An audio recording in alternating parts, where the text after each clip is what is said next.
নাজিফা তুষি যেন হাওয়া ছবির পর হাওয়ায় মিলিয়ে গিয়েছিলেন। এই কথাটা বিগত ৩ বছর ধরে অনেক দর্শকের মুখে শোনা গেছে। একদিকে ছিল তারকা খ্যাতি, অন্যদিকে ছিল সিনেমার পেছনে বারবার তার নাম জড়িয়ে শিরোনাম হওয়া, কিন্তু পর্দায় যেন কিছুতেই ধরা দিচ্ছিলেন না তিনি। কেউ কেউ বলতেও শুরু করেছিল, হাওয়ার পর তুষি নিজেই কি তবে হয়ে গেলেন একরকম পর্দার গুলতি? তবে সেই দীর্ঘ নীরবতা যেন এবার ভাঙছে। এবার নিজেই মুখ খুলেন তুষি, জানালেন এক ঐতিহাসিক চরিত্রে নিজের প্রত্যাবর্তনের খবর। নতুন সিনেমার নাম সখী রঙ্গমালা। এই সিনেমায় নাজিফা তুষি অভিনয় করছেন কেন্দ্রীয় চরিত্র রঙ্গমালার ভূমিকায়। সিনেমাটি নির্মিত হচ্ছে অষ্টাদশ শতকের এক জমিদার বাড়ির কাহিনী নিয়ে, যার পটভূমি নোয়াখালী। মূল কাহিনী নেওয়া হয়েছে খ্যাতিমান কথা সাহিত্যিক শাহিন আক্তারের ঐতিহাসিক উপন্যাস সখী রঙ্গমালা থেকে। উপন্যাসটি যেমন ছিল নারী ভাগ্য, আধ্যাত্মিকতা আর সমাজ সংঘাতের এক জটিল বুনন, সিনেমাটিও সেই আবহ নিয়েই এগোচ্ছে।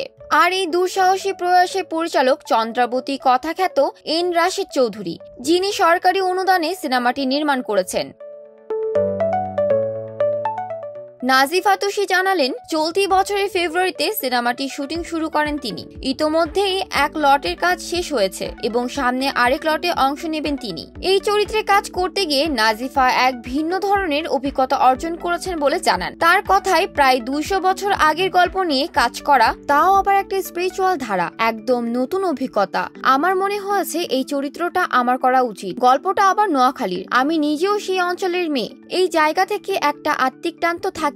এই সিনেমায় তুষির পাশাপাশি দেখা যাবে অভিনেত্রী স্বর্ণালী চৈতিকে, যিনি অভিনয় করেছেন ফুলেনশ্বরী চরিত্রে। এছাড়াও অভিনয় রয়েছেন প্রান্তর দস্তিদার, মোস্তাফিজুর নূর ইমরান, তৈফকুল ইমন ও শিল্পী সরকার অপু সহ আরো অনেকেই। সিনেমার শুটিং এর মধ্যে প্রায় 40% শেষ হয়ে গেছে। পরিচালক জানিয়েছেন বাকি অংশের কাজও খুব দ্রুত সম্পূর্ণ করার পরিকল্পনা আছে, যাতে করে এই বছরের নভেম্বর কিংবা ডিসেম্বরে সিনেমাটি প্রেক্ষাগৃহে মুক্তি পায়।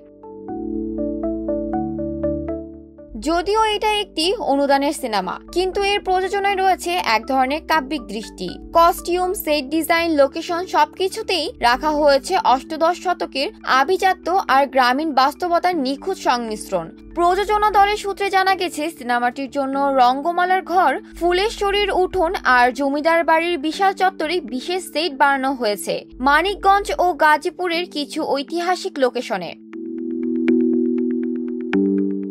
নাজিফা তুষির এই কামব্যাক যেন কেবল আরেকটি সিনেমার গল্প নয়, বরং এক নতুন অধ্যায়ের সূচনা। এই চরিত্রে তার আবেগ, আত্মিক টান আর অভিনয় শৈলী কতটা প্রাণবন্ত হয়ে ধরা দেয় সেটা দেখা যাবে বড় পর্দায়। তবে এ কথা বলা যেতেই পারে, হাওয়ার গুলতির পর এবার তুষি নিজেই হয়ে উঠতে চলেছেন এক চিরন্তন রঙ্গমালা।